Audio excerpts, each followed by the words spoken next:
তব কথামৃতং তপ্ত জীবনং কবিভিড়িতং কলমশাপহম শ্রবণমঙ্গলম শ্রীমদাততং ভুবি গৃণন্তি যে ভুরিদা জনা। নমস্কার, অমৃতবাণী চ্যানেলে আপনাদের সকলকে স্বাগত। শ্রী শ্রী ঠাকুর, মা ও স্বামীজির রাতুল চরণে শতকোটি প্রণাম জানিয়ে শুরু করছি আমাদের আজকের পাঠ। 1885 জুন। হ্যাঁ না এভারলাস্টিং ইয়া এভারলাস্টিং নেই। ঠাকুর দ্বিজকে একদৃষ্টে দেখিতেছেন। শ্রীরামকৃষ্ণ: আচ্ছা, এত ছোকরা আছে, এই বা আসে কেন? তুমি বলো। অবশ্য আগেকার কিছু ছিল। মাস্টার: আজ্ঞা হাঁ। শ্রীরামকৃষ্ণ: সংস্কার আগের জন্মে কর্ম করা আছে। সরল হয় শেষ জন্মে খ্যাপাটে ভাব থাকে। তবে কি জানো, তার ইচ্ছা, তার হাতে জগতে সব হচ্ছে, তার নাতে হাওয়া বন্ধ হচ্ছে। মানুষের আশীর্বাদ করতে নাই কেন? মানুষের ইচ্ছায় কিছু হয় না, তার ইচ্ছাতে হয়, যায়। সেদিন কাপ্তানের ওখানে গেলাম, রাস্তা দিয়ে ছোকরারা যাচ্ছে দেখলাম। তারা একরকমের। একটা ছোকরাকে দেখলাম 19-20 বছর বয়স, বাঁকা শীতে কাটা শীষ দিতে দিতে যাচ্ছে। কেউ যাচ্ছে বলতে বলতে নগেন্দ্র ক্ষীরোদ, কেউ দেখি ঘোরতম বাঁশি বাজাচ্ছে। তাতেই একটু অহংকার হয়েছে দ্বিজোর প্রতি। যার জ্ঞান হয়েছে তার নিন্দার ভয় কি?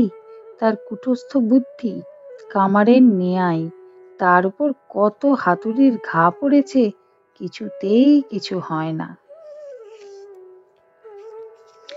আমি অমুকের বাপকে দেখলাম রাস্তা দিয়ে যাচ্ছে।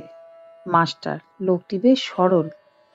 শ্রীরামকৃষ্ণ: কিন্তু চোখ রাঙা। কাপ্তেনের চরিত্র ও শ্রীরামকৃষ্ণ পুরুষ প্রকৃতি যোগ। ঠাকুর কাপ্তেনের বাড়ি গিয়াছিলেন, সেই গল্প করিতেছেন।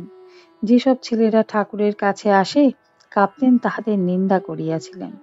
হাজরা মহাশয়ের কাছে বোধ হয় তাহাদের নিন্দা শুনিয়াছিলেন। শ্রীরামকৃষ্ণ: কাপ্তেনের সঙ্গে কথা হচ্ছিল। আমি বললাম, পুরুষ আর প্রকৃতি ছাড়া আর কিছুই নাই। নারদ বলেছিলেন, হে রাম, যত পুরুষ দেখতে পাও সব তোমার অংশ, আর যত স্ত্রী দেখতে পাও সব সীতার অংশ। কাপ্তেন খুব খুশি, বললে, আপনারাই ঠিক বোধ হয়েছে। সব পুরুষ রামের অংশে রাম, সব স্ত্রী সীতার অংশে সীতা। এই কথা এই বললে আবার তারই পর ছোকরাদের নিন্দা আরম্ভ করলে।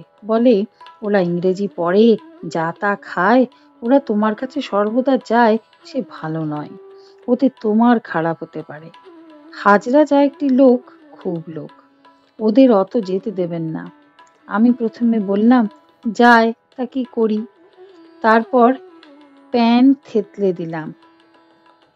ওর মেয়ে হাসতে লাগলো। বললাম, যে লোকের বিষয় বুদ্ধি আছে সে লোক থেকে ঈশ্বর অনেক দূর। বিষয় বুদ্ধি যদি না থাকে, সে ব্যক্তির তিনি হাতের ভিতর, অতি নিকটে।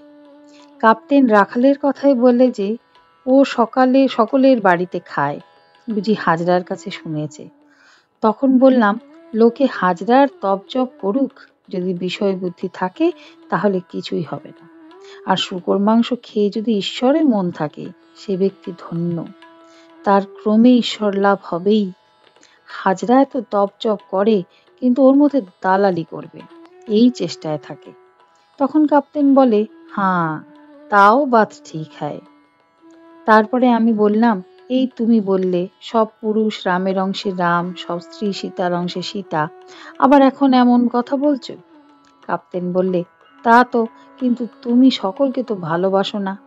আমি বললাম, আপো নারায়ণ, সবই জল, কিন্তু কোনো জল খাওয়া যায়, কোনোটিতে নাওয়া যায়, কোনো জলের শৌচ করা যায়।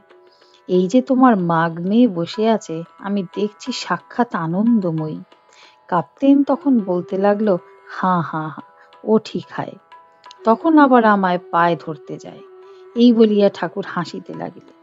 এইবার ঠাকুর কাপ্তেনের কত গুণ তাহা বলিতেছেন। শ্রীরামকৃষ্ণ: কাপ্তেনের অনেক গুণ। রোজ নিত্যকর্ম, নিজে ঠাকুর পূজা, স্নানের মাত্রই কত। কাপ্তেন খুব একজন কর্মী। পূজা, জপ, আরতি, পাঠ, স্তব এইসব নিত্যকর্ম করে। আজকের পাঠ পর্যন্তই। নমস্কার। কথামৃতের সুধাধারার সাথে শ্রী শ্রী ঠাকুর, মা ও স্বামীজির অনুধ্যানের জন্য চ্যানেলটি সাবস্ক্রাইব করুন।